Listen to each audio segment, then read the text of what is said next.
Okay, this is liminality again. The journey now becomes fraught with both exhilarating new possibilities and real and looming pitfalls. Life now has a quality of being betwixt and between. No longer defined by our place in our home community, our identity becomes blurred. In a sense, we are passing through a cultural realm that has few or none of the characteristics of the past or coming state. This is true for Siddhartha. This is true for going away to college. We are neither here nor there. It is like twilight or dawn. It's kind of like being, as the song states, on a dark desert highway, cool wind in my hair, warm smell of colitis rising up through the air. Up in the distance, I saw a shimmering light. My head grew heavy. My sight grew dim. And later on, this could be heaven, this could be hell, betwixt and between. The term anthropologists have coined to describe this state is liminality. It's from the Greek limen, on the margin. Liminality is like being in the cracks between two worlds. What happens within liminality is a rather kaleidoscopic searching for answers, trying on different identities, movement among different groups. Liminality usually takes place, the anthropologists say, in rites of passage, when people move from one status to another. Liminality is seen as anti-structure. So it's a broad and general concept. I'm going to try to talk about it in different ways. One moves from the structure of home and the stability of place in home. And then one moves away and travels to college, and college is liminal. Things change all this time. Who are your friends? Where do you live? What's your major? Things are up in the air, all right? But this is not just a story about going away to college, but it's a story about times when things are just blurry and up in the air. It happens in all sorts of instances. You go to sleep at night and you dream. Where did you go? What happened? What was that all about? Things were turned upside down. And then you come back out of it and you wake up and it's, well, that was just a dream. But something happened there. Things were blurry. Things were confused. All right? It's even as mundane as right now, this lecture. This is structure. You're listening. You're taking notes. And then you passage out of this classroom and it's which way do I go? What am I doing next? Check my phone. Everything's kind of up in the air. And then you go into another class and structure reemerges. You also hear it on the radio stations, okay? We've got how many days of the week we got left before we get to the weekend? And the weekend has this expansive quality to it, in which the structure leaves us. You sleep in, different things happened, everything's kind of up and down, betwixt and between, all right? Summer vacation has the same sort of quality to it. So structure, anti-structure, structure. Liminality most often formally occurs, the anthropologists tell us, within what I was talking about as rites of passage. For example, one is single and one, say, seeks to be with a partner.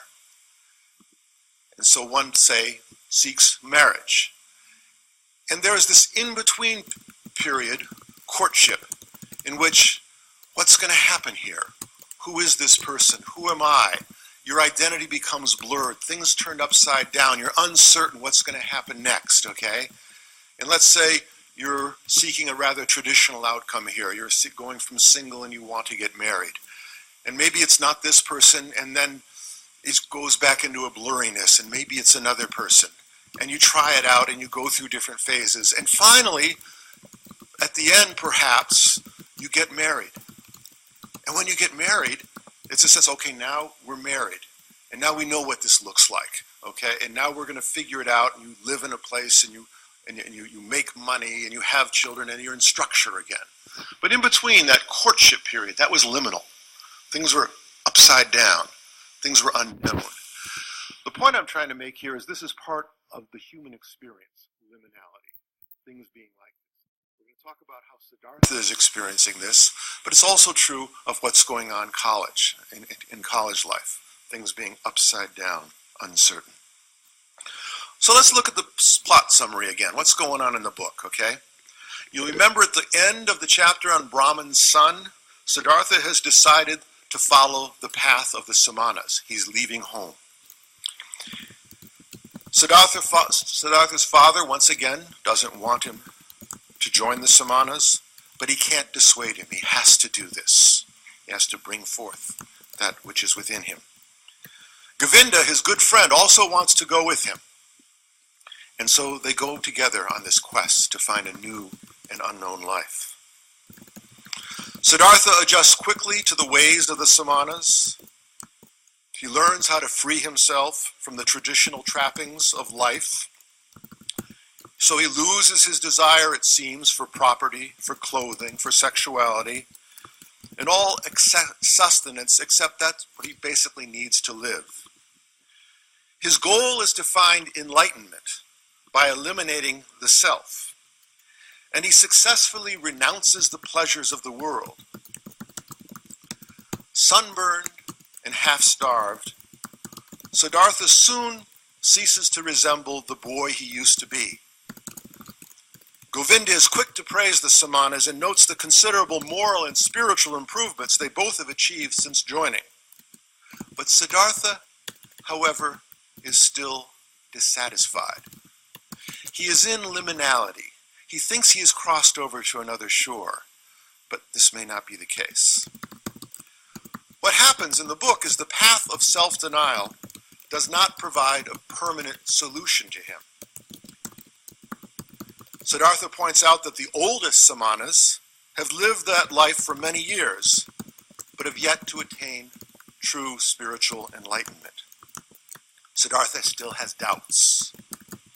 He has noted a contradiction in Gautama, the Buddha, when he goes to see the Buddha's teachings. Now, you understand here, this is a book about the life of the Buddha, but it's a novel. And Siddhartha encounters the Buddha here, and it's kind of on two levels, all right? So Siddhartha is the Buddha, but in this novelistic interpretation, he encounters the Buddha. You just got to bear with Hesse in his telling of the story. But the Buddha is another stop along this path of liminality. Siddhartha questions the Buddha and asks, how can we embrace the unity of all things? How do we do this? How do we really overcome the physical world? Is this possible? And Siddhartha eventually realizes in the book that Buddhism will not give him the answers he needs. Sadly, he leaves Govinda behind and continues on his search for the meaning of life, the achievement of which he feels will not be dependent upon religious instruction. Siddhartha and the other samanas begin to hear about, So gradually he realizes that the way of the Buddha may not be his way. So what we have here is a movement away from home and a trying out of different answers, of asceticism, of the teaching of the Buddha. And it has a feeling of liminality. Now, in terms of your own experience, college and liminality, if you ask graduating seniors, or if you ask yourself when you're a senior, or if I ask you, to characterize your first year of college, you often hear people say this: it was crazy. You get this a lot. I'm not lying, okay? There's something crazy. Now, crazy doesn't tell us a whole lot, but it tells us something, okay? If we interrogate this word crazy, I would think that at least we would find that the first year of college involves a lot of adaptation to a new environment. And not very much of this has to do with academics. Part of it does. And I suspect that you now, certainly in your first semester, and probably continues, are having a taste of this. Especially if you're living in a dormitory or in some living situation where a rather random assortment of people have been thrown together and are trying to sort themselves out. What I remember most about my own first year of college was the simple and obvious issue of talk, of a particular kind of talk. It was sometimes with one other person, sometimes with 3 or 4, almost never with many more. We were new to our setting. We were new to each other. We are so many, so gifted, and so vulnerable. We were new to the freedoms of college. We were trying to figure out how we were to live. You don't have to go to class, really, maybe you don't have to, that's a new idea. When are you going to go to bed? Mom's not here. When are you going to wake up? I've had a number of students, I've given exams, when I give an exam about 1 o'clock in the afternoon, I always have a couple of students in a big class who slept in, which to me is interesting, the sleeping patterns are different. Things have changed, okay? And where do you eat? What kind of food do you eat, okay? There's this peculiar mix of lenience and discipline that our studies ask of us, or even require of us. But we have to figure out the pattern. How you doing with your pattern, guys? When do you go to sleep? When do you wake up? Where do you eat? You got something figured out? You got routine? How's that going? Particularly in the fall, it's really hard to find routine, and maybe even now. But this is the nature of the adaptation. Things are kind of up in the air, betwixt and between, kind of liminal, okay? For me, the talking was the big thing. I would spend hours talking with most people, in my dormitory, just hanging out, okay? And most of the talk was about me, or about them, okay? I was talking about everything, politics, novels, sex, science, history, you name it. And it was often had to do with, what am I going to do with my life, okay? In some respect or another, trying out different thoughts. Now, the ideas that I came up with in that first year were nothing to write down for future generations, okay? But I was enthralled at the time, and they were too, at just talking and learning about each other and learning about where we were. Now this unleashing of yearnings, their articulation and exploration was for many of us breathtaking, liberating. So it's going to be pharmacy, right? So let's talk about that. What's going to happen to you? How do you imagine your future, all right? So there's this exaggeration, there's this trying out, there's this trying to figure it out, okay? A student friend of mine tells me that the good dorms are the ones with the best room, not the ones with the best rooms, but the ones with the best hallway culture. With something going on outside the doorway at any given moment of the day or night. A good dormitory is quiet enough for study, yet like a good city street, active with people and conversation until late at night. And it's kind of like the college itself. The dormitories bring students together from different worlds, from backgrounds that differ and occasionally clash.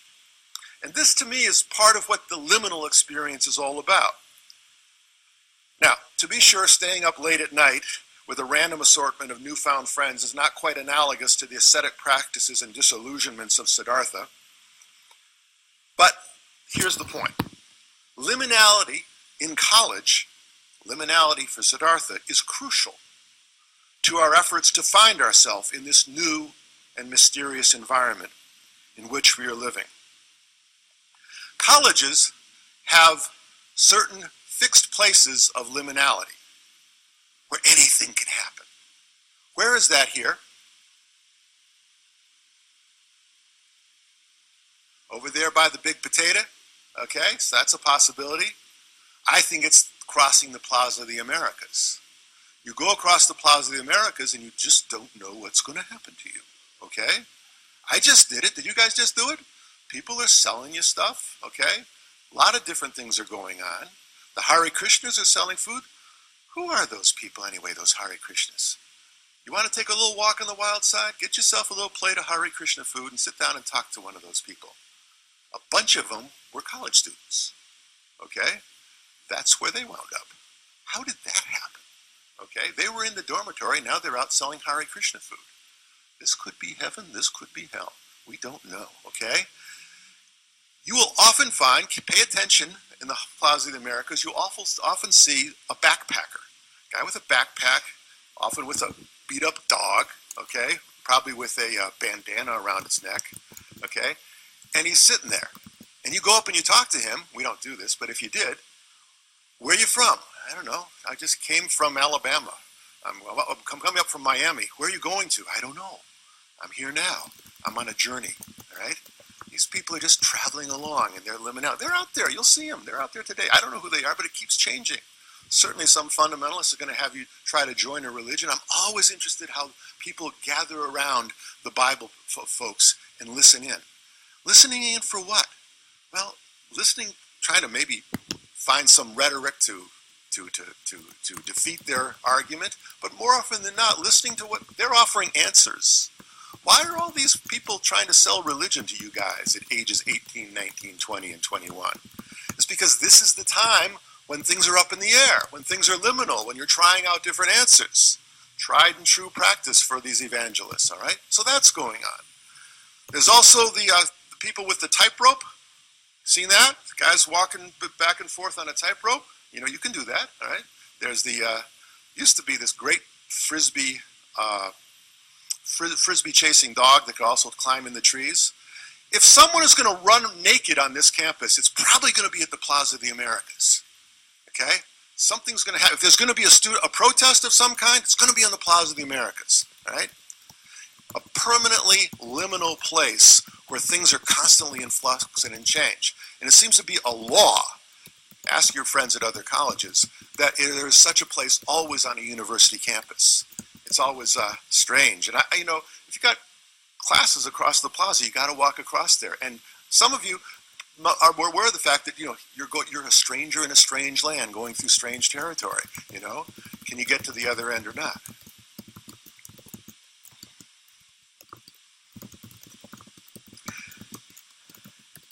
In Buddhism, there's something called the second noble truth. And the second noble truth is the concern of Siddhartha as he goes off to try out different paths. The second noble truth of Buddhism, the first is that life is suffering. The second is that the cause of suffering, the words translated is attachments. The Buddha is said to have embarked on his own spiritual journey after encountering the great sufferings of humanity outside the comfortable compound of his family. In the Siddhartha story we are reading, the suffering that drives Siddhartha stems from a dissatisfaction with his life at home. Something was missing.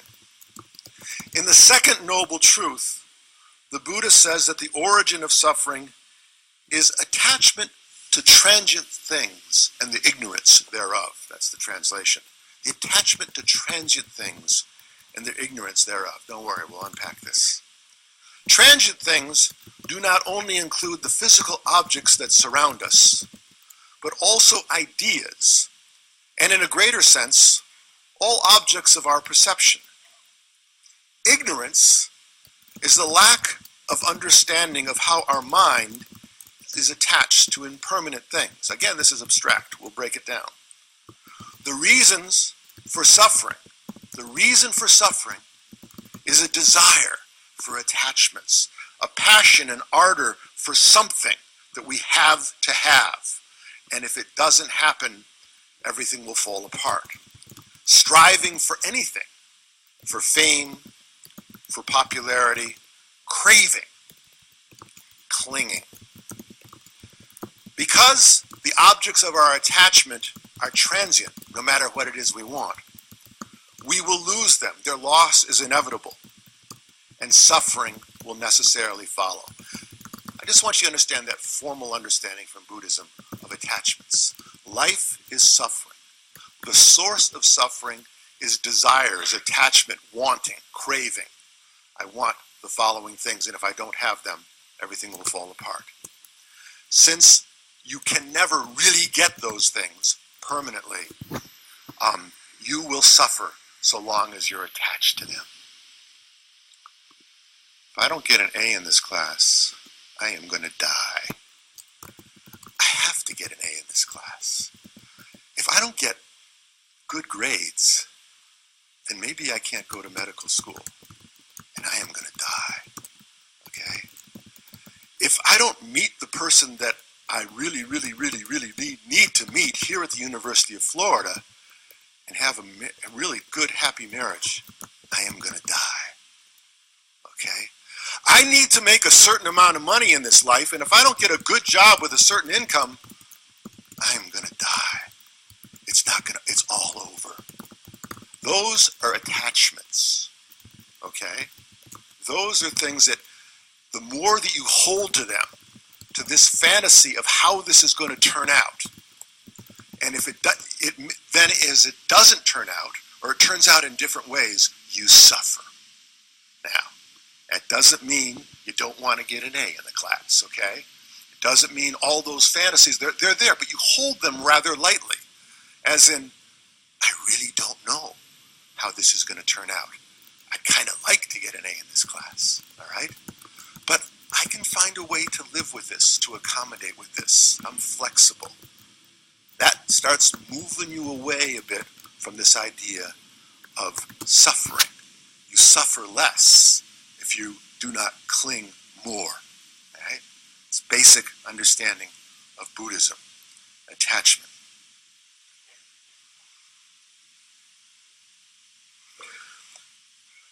Siddhartha is trying hard to become a good samana. He is doing all of these things. Hey, you want to become enlightened? Do this. Renounce these things, okay? Don't eat so much food. Renounce sexuality. Renounce all these things. And it's not working. It's not working. Now, it doesn't say so in the book, but it's not working because he's too attached to it. Like he has to do this, all right? He's desperately trying to find answers, and he's almost, the whole quest itself is become an attachment, a source of suffering. What if, imagine this, what if you decide to drop out of college? I hope you guys can feel that someplace. Like, that's not a permissible thought, okay? We're not allowed to think that. But what if that does happen? The fact that it's not a permissible thought is an attachment, is something that causes us suffering. Who knows how things are going to turn out? I've had my most interesting conversations with University of Florida students who drop out. Okay? It means, oh, I failed. No, you haven't failed. It's your particular imagination of how things are supposed to turn out that you're so clinging to. You're going to have to let go of that. It's going to turn out differently. It's going to turn out differently. You need to let go of it. Which is not encouraging all you guys to drop out. I can hear your mom calling me now. But that's part of the journey. That guy over there who was a University of Florida freshman who's selling the Hare Krishna food, what happened to him? Okay? He's let go of something, he's holding on to something else perhaps, I don't know. A friend once put this to me in a nutshell. It's kind of a dramatic way to say it. Can you die now? Is it okay? Can you just die? Is it all right? No, I can't die. Okay, give me the list of things, reasons why you can't die. Because I need to, I have to, I want to, this has to. Those are attachments. Those are all attachments, okay? From the straight, strict Buddhist sense, you should be able to die at any moment. And if you can't, then you're attached to something. You're holding to something. Craving, clinging, okay? Desires. Gators are playing Alabama tonight. Guys into sports. What if they lose? Ah! My son, it'll kill him. He knows that the Gators are ranked 6th right now. He knows that Villanova lost last week. They're probably going to go up to 5. Gators lose tonight. My God, they're going to go down to 13. He's going to be so bummed. The boy, is attached, okay? He's attached to a particular outcome. That's rather mundane, but that's this idea in a rather mundane sense.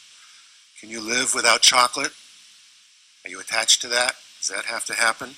Okay. I'll tell you a Florida thing that's a big attachment. You guys, can you live in cold weather? No, I'm sort of attached to warm weather. But come on, that's serious, right? That's serious. Cold weather is wrong, immoral. You can't go there, right? Can you live on $30,000 a year? I would die. There's an attachment. Right? So the source of suffering, okay, the Buddha tells us, is our desires, our attachments. Can we let them go and just live in the present moment?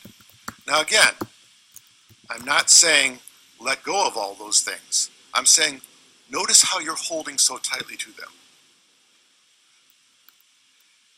If Carol doesn't marry me, I will die. I went through a lot of suffering on that one, okay? But you have to let it go. You gotta let it go. And if you let it go, the pop psychologist, maybe it'll come back in a different form. So the source of suffering is our desires, all right? Now I want you to understand here, it's a very important point here, is there's something of a reduction going on when I'm talking about you folks and the issue of identity and Siddhartha and the search for enlightenment. It's because you folks, or people in their college years, are trying to figure out who they are. Siddhartha is trying to really let go of his identity and enter into enlightenment. We're going to talk about enlightenment later on, okay? So psychology is not the same as spirituality. That's an important distinction. Let me say it rather pithily, okay? In psychology, you rearrange the chairs in the room. In spirituality, you get out of the room. Those of you folks conversing with Christianity, it's that line in St. Paul that says, "It is not I who live, but Christ in me." That's the leaving the room. That's the leaving the self, okay? That's the transcendence of the self. That's spirituality. In psychology, the psychological interpretation we're talking about here, the issue is identity. There's this wonderful Zen saying. It says, before you can be nobody, before you can transcend the self, you first have to be somebody. And so the task right now for you guys is not self-transcendence, it's finding the self. Before you can be nobody, you first have to be somebody. Now, what do you need to graduate? Remember I put this list up of what college seniors talked about, what they learned in college. Most college seniors will tell you when they graduate that they have changed. And if college worked, if they deserve the degree, they will probably be able to say something about the fact that they are now broader. They are now deeper. They are now more tolerant. They are now more open. They are now more flexible. They are now more accepting. All of that has to do with letting go of suffering, with attachment, okay? And moving into a lot wider world. Now, none of this really tells us what the Buddha means by attachment. We're going to have to talk about that some more the next time, but it's a start. So, today's lecture was about encountering obstacles, moving forward, and the particularly important idea of letting go of attachment in Siddhartha and in the college experience. Next lecture, we're going to talk about living the journey. And we're going to talk about what happens to Siddhartha next. You know what he does? Gets married, makes a lot of money, and he sees, well, is that the answer? We'll find out about that.